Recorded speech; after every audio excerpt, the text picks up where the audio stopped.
Comment réaliser une parfaite pose de semis, c'est la vidéo d'aujourd'hui.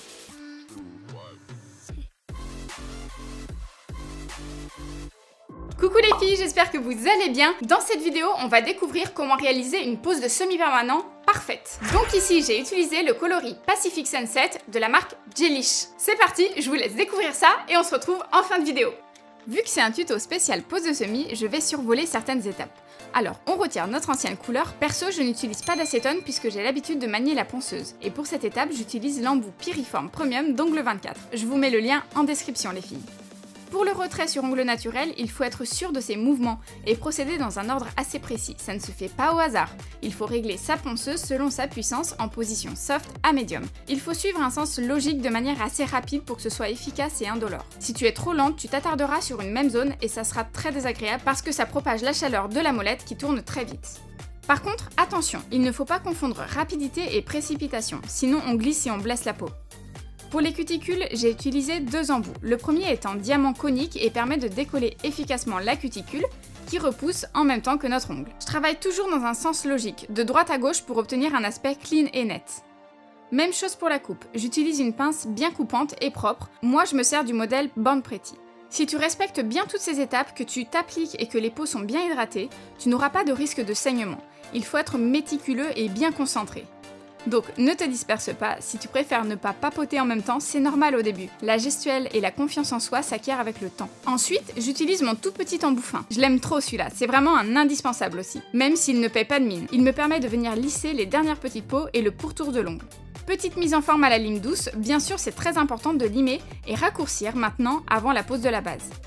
On ne relime plus les bords libres d'un ongle une fois la base posée, hein. Never. Donc on cherche à obtenir une petite amande bien effilée mais pas trop pointue. Donc je tiens ma lime incurvée pour ne pas casser mon ongle et comme ça, le passage sera doux. Ça ne laissera pas de dentelle tout autour. Pense à protéger le doigt de ton modèle en pinçant gentiment le repli cutané. Là, on n'oublie pas d'appliquer notre nail prep pour bien déshydrater notre plaque et ensuite passer rapidement avec le primer sans acide sur toute la surface de notre ongle naturel. Ça laisse une petite couche collante, alors surtout, on ne touche plus nos ongles. C'est donc maintenant, après tous ces premiers protocoles de préparation, qu'on peut poser la base de semis. Pour les bases, il existe un vaste choix de marques et de gammes selon la viscosité et les promesses du produit.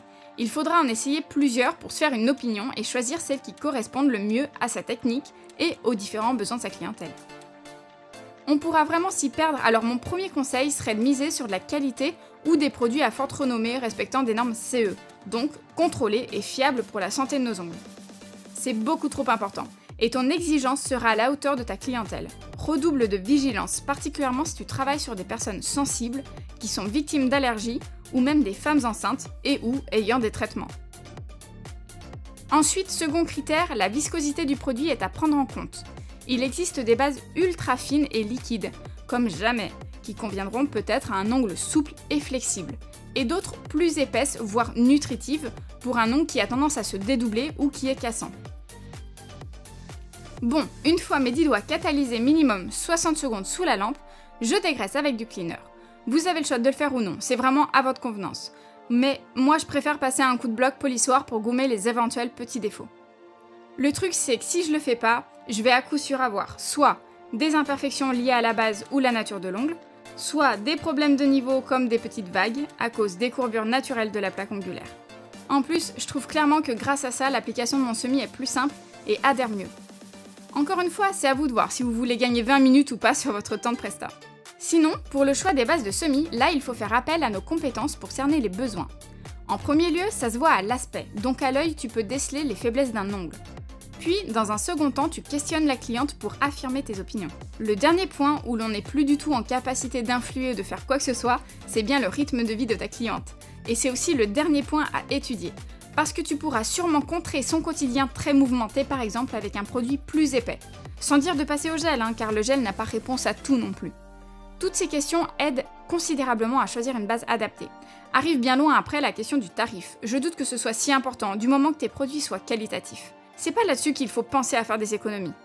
Comme tu peux voir, les étapes sont bien différentes d'une pose en gel ou de la technique du chablon. Si tu veux des infos là-dessus, va voir ma vidéo spéciale rallongement chablon sans capsule.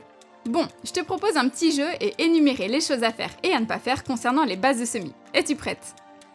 Essuyer son pinceau surtout avec les bases fluides. S'approcher trop près des cuticules avec un pinceau trop chargé. Limer la surface de l'ongle avec un bloc polissoir ou une lime à grain fin pour la préparation. Oubliez de border les bords libres.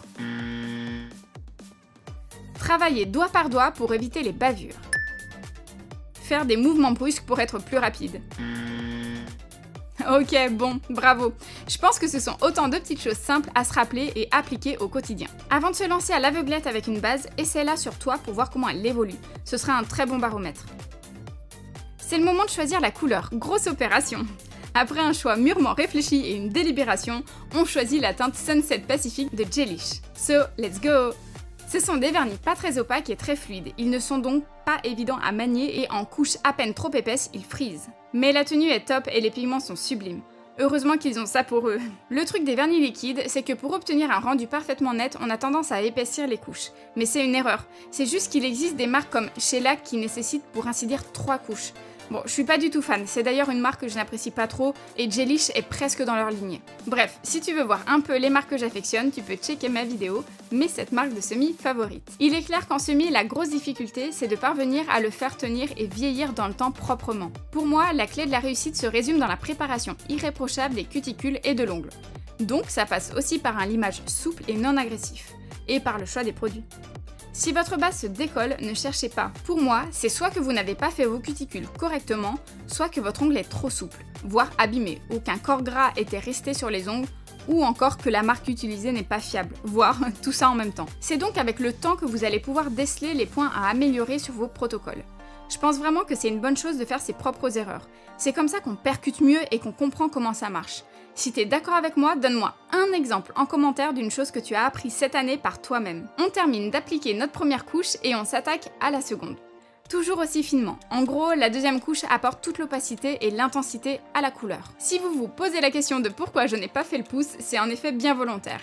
Je le fais toujours au dernier moment, tout simplement par sécurité pour les 4 autres doigts de la main qui sont déjà faits et que je ne voudrais surtout pas abîmer ou par malchance coller des particules ou fibres de vêtements dessus.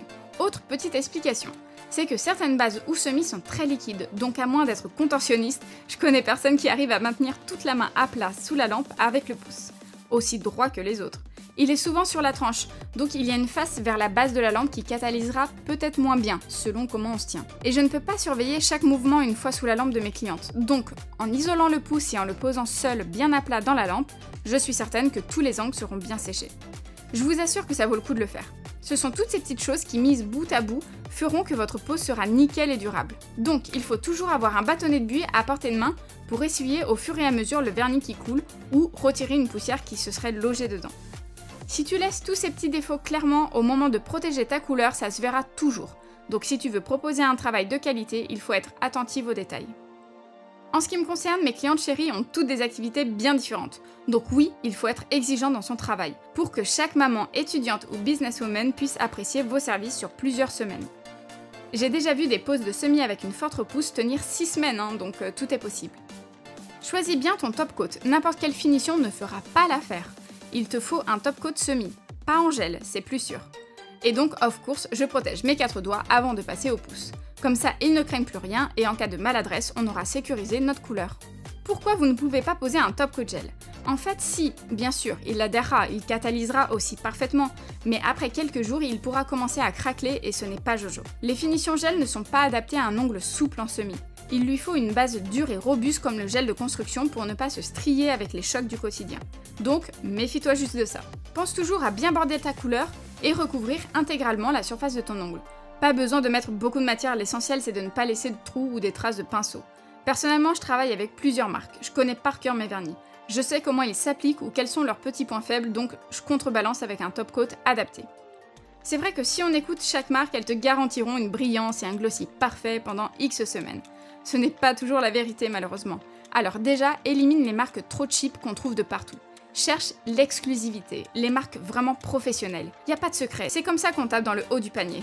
Il te faudra donc un bon petit budget de départ si tu te lances dans ton activité. Mais en investissant tout de suite dans du qualitatif, tu proposeras de jolies prestations et comme ça, zéro perte de temps, tu peux me croire. Et enfin, nos 2 petits pouces isolés jusque-là. Donc, toujours nos 2 fines couches, on catalyse sous lampe LED ou CCFL. Franchement, oubliez l'UV, hein, c'est beaucoup trop long et les lampes sont énormes. C'est devenu des dinosaures, on n'utilise plus du tout ça maintenant. C'est le moment d'hydrater les cuticules et c'est bien mérité, après tous les soins qu'on leur a fait subir. Je veux savoir si t'es dans la team pink ou pas. Si oui, affiche plein de cœurs roses en commentaire. Moi, en ce moment, je suis dans un mood multicolore. On va voir ça dans ma vidéo, c'est vous qui choisissez mes ongles. Voilà les filles, cette vidéo est terminée. Maintenant, vous savez comment poser un semis à la perfection. Comme d'habitude, pensez au pouce bleu. Si vous avez des questions, ça se passe en commentaire. Abonnez-vous, n'hésitez pas à me follow sur Insta. Nous, on se retrouve très vite. Ciao!